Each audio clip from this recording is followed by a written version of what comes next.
Good morning, guys. Today we will discuss about the statement of general principle of ICMR. ICMR, Indian Council of Medical and Research. In this, it has given some guidelines related to the research and clinical trials. So, in further PPT, we will discuss one by one. Topic to be covered in this PPT. I'm just going to cover about the ICMR and its 12 principles. So first of all, what is ICMR? Indian Council of Medical Research. It is a regulatory body which is conducted clinical trial in India. It has prepared 12 principles in 2007 to conduct the clinical trial in a proper manner. It is funded by the Indian government and it is conduct and promote the biomedical research. These 12 principle is one by one I will discuss. So before going to the further PPT, we will focus in the importance of the ICMR in introductory part. Okay. ICMR, the Indian Council of Medical Research, the apex body in India for the formulation, coordination, and the promotion of the biomedical research, is one of the oldest and largest medical research body in the world. The ICMR is funded by the Government of India through the Department of Health Research, Ministry of Health and Family Welfare. In 2007, the organization established the Clinical Trial Registry India, which is Indian National Registry for the Clinical Trial. Principles.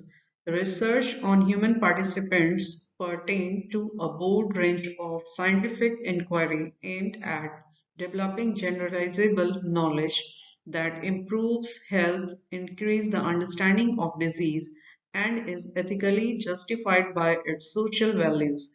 Every researcher has some inherent risk and probabilities of harm or inconvenience to participant or communities. Therefore, the protection of the participant should be built into the design of the study. Do not harm, non-maleficence has been the underlying universal principle guideline healthcare in all systems of the medicine around the world.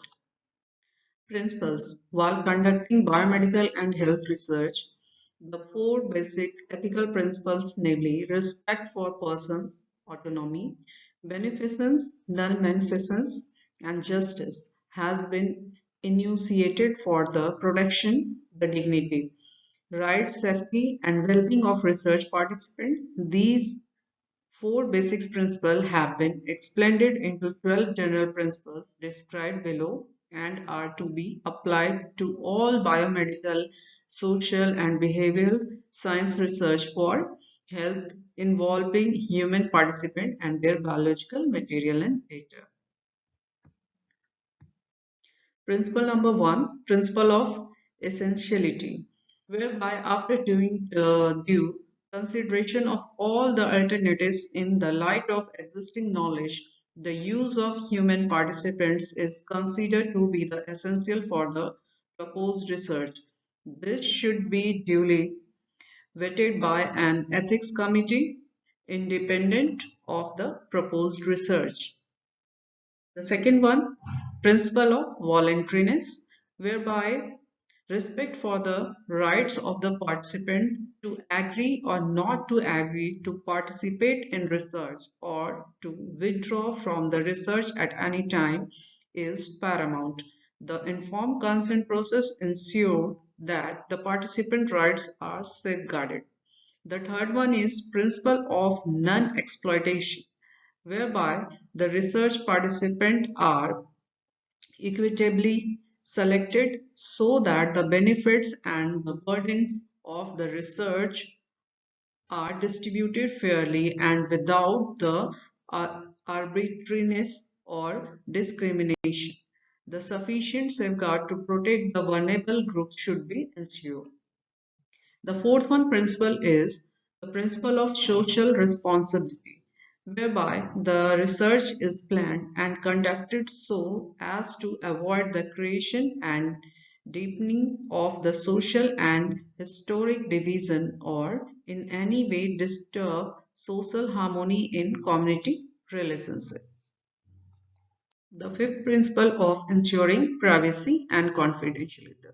The privacy means the privacy of the patient, and confidentiality means the research team or medical team should maintain the confidentiality of the patient, or confidentiality should be maintained by the team members of the patient, whereby to maintain the privacy of the potential participant, he or her identity and records are kept confidential and access is limited to only those authorized.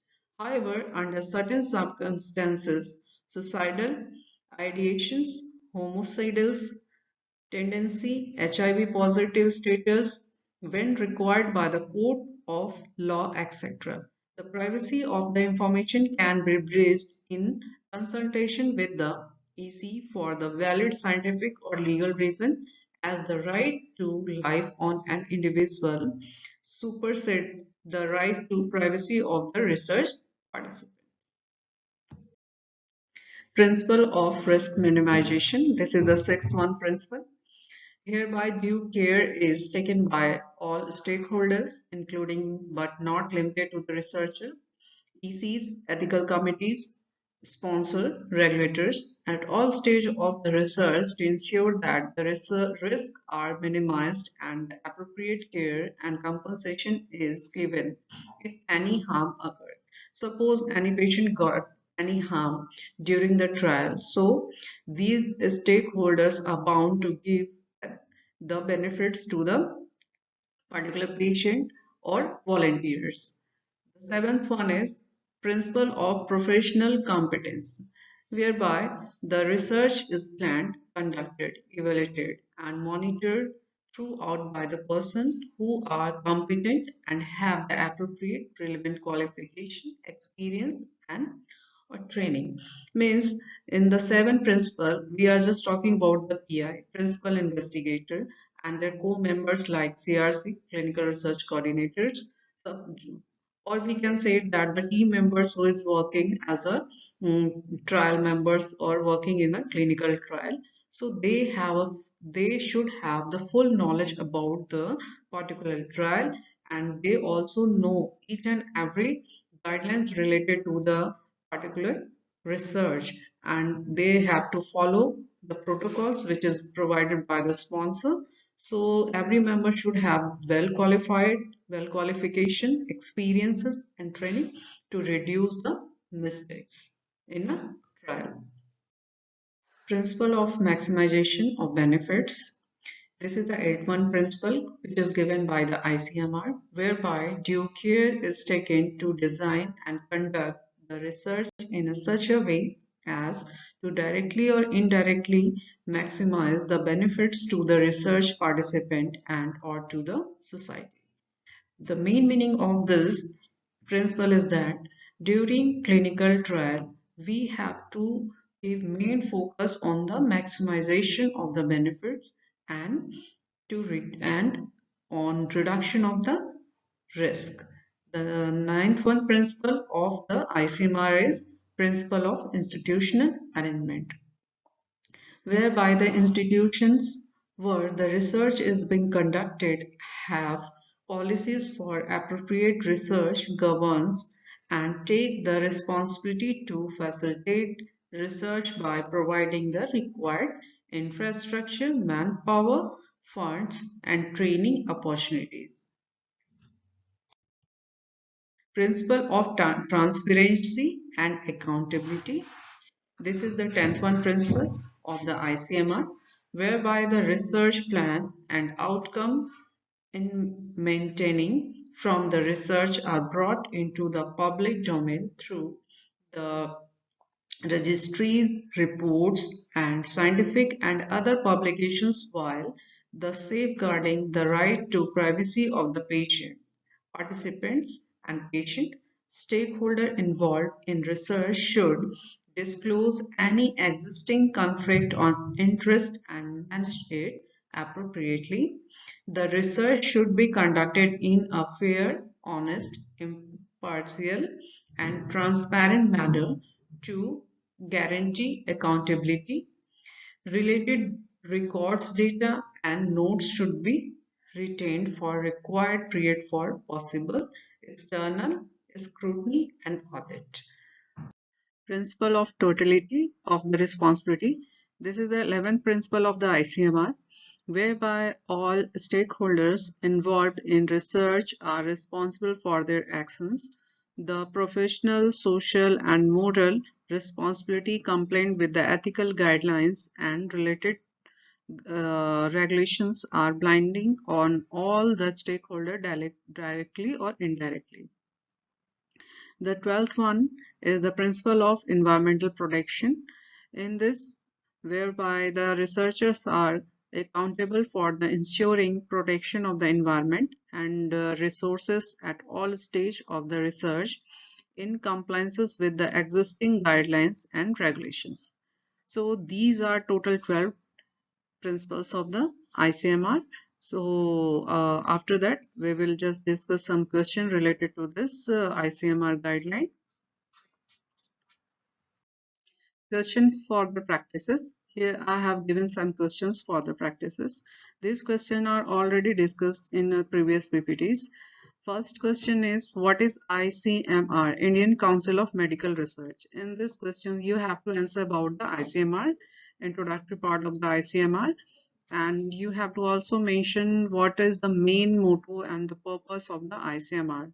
Also, you can mention some points related to the ICMR principles. So you can elaborate the some important portion of the guidelines.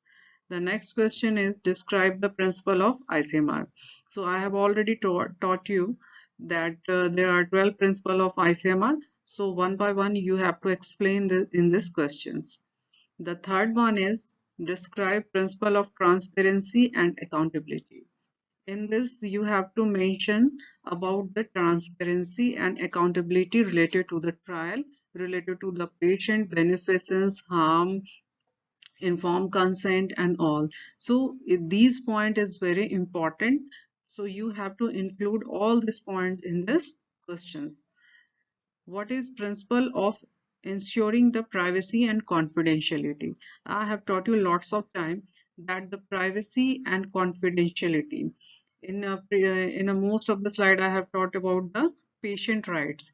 In a patient rights privacy, the privacy of the patient should be maintained, and the confidentiality is the responsibility of the medical team or the responsibility of the research member to maintain the confidentiality. Confidentiality should be only breached in the condition of if you have a better opinion for the patient, or you just want to take any advice, or you just want to take any profitable information related to the patient. In that condition, you are allowed to breach the confidentiality of that patient. So these points you have to include in this PPT. References. These are some references from where I have taken some points in this PPT. You can also go through these references, and you will get that there are lots of information related to the this ICMR guidelines, and in very briefly manner. So you are always free to ask me if you have any query related to this PPT or this guideline. I'm always free.